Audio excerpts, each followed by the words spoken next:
Residents used to joke about it, about what they would do if their mall collapsed, about the inevitability of such an event, and then it happened, and no one was prepared. What's that?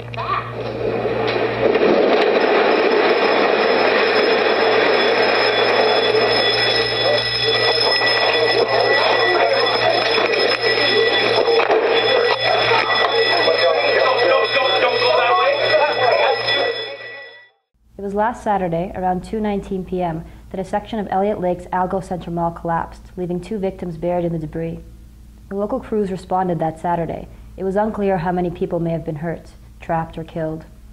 Media reports started filling with numbers. 4 were injured, then 22. A state of emergency was declared, but no one knew the extent of this tragedy, or how it would transform a city of 11,000.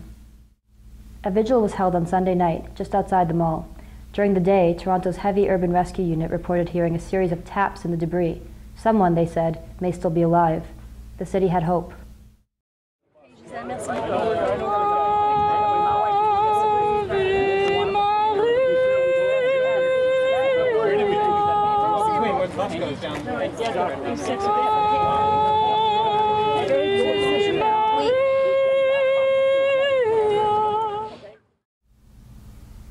Monday morning brought good news. Bill Needles of the Search and Rescue Unit told the community that signs of life were found around 4 a.m. in the same area where crews heard tapping.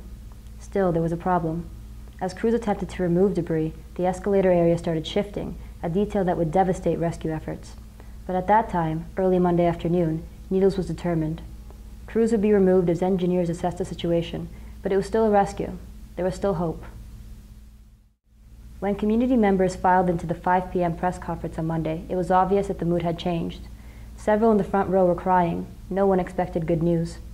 Needles explained that the escalator was still shifting. Engineers had deemed the structure unsafe. The structure should or would or could fall at any notice, Needles said before explaining that crews wouldn't be going back in, not even to check for signs of life. The audience listened and listened until they could no longer stay silent. You can't let them die, residents said. What if it was your son, or your daughter, or your life? How would you feel? But we come from a mining town where mine rescue never gave up on their people, and it didn't matter how bad it was. They stuck it out. You know that. You never left a man underground, ever. They made sure they got those men out. The area across from the mall had always been filled with people. The vigil may have started on Sunday, but it never really ended. Candles were set up on a ledge and lit every morning. But on Monday, right after the devastating conference, residents didn't meet near that ledge. Instead, a crowd gathered near the back of their mall, unable to control their frustration and anger. If it was me, I'd hope to hell my friends and community would pull me out and not watch me die, one man yelled. It wasn't long until the chanting began. He's still alive.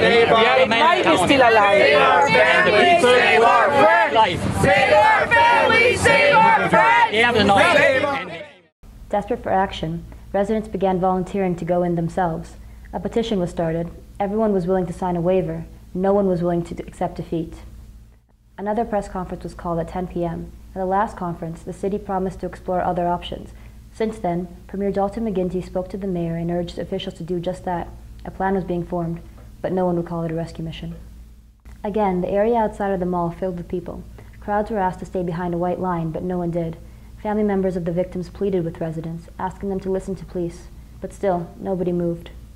On Tuesday, the full plan was announced. A multi-million-dollar mechanical arm was on its way from Toronto. A total of 3 cranes would be used to carefully collapse the escalator area, making it safe for crews to go in and search for victims. The mechanical arm arrived just after 6 p.m.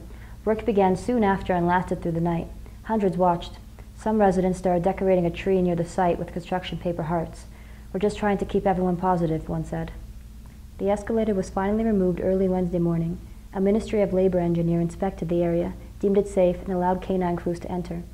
Family of the victims watched from a nearby storefront. Though the list of missing people constantly fluctuated, 2 names remained constant. Lucy Alwyn, a 37-year-old College Boreal employee, and Dolores Perazzolo, in her 70s, hadn't been seen since Saturday. While there had been some speculation, officials couldn't say how many bodies were buried in the rubble. Around 9:30 a.m., the first body was pulled out. Around 1 p.m., while officials were at another press conference, the second body was removed. Needles said he was 99% sure that there were no more bodies. Premier Dalton McGuinty flew into the city on Wednesday. There were too many questions to answer, too much that needed to be said. But one thing was made clear. You've demonstrated strength and kindness, he told the crowd, patience and perseverance.